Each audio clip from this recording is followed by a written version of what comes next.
YCP ప్రభుత్వం ఉన్నప్పుడు బద్వేలు పట్టణ అభివృద్ధి కోసం 130 కోట్ల నిధులు తెచ్చాం. బద్వేల్ని బాగా అభివృద్ధి చేస్తామన్నామని చెప్పి గత పాలకులు చెప్పారు.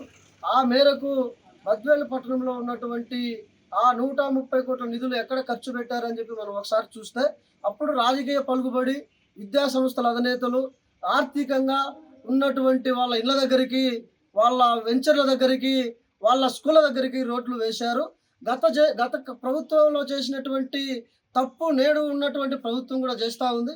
ఎందుకంటే ఇవాళ మనం చూస్తే, ఇవాళ మున్సిపల్ కమిషనర్ గారు బాగా అభివృద్ధి చేస్తున్నాం బద్వేల్ పట్టణాన్ని అని చెప్పి చెప్పుకొచ్చారు.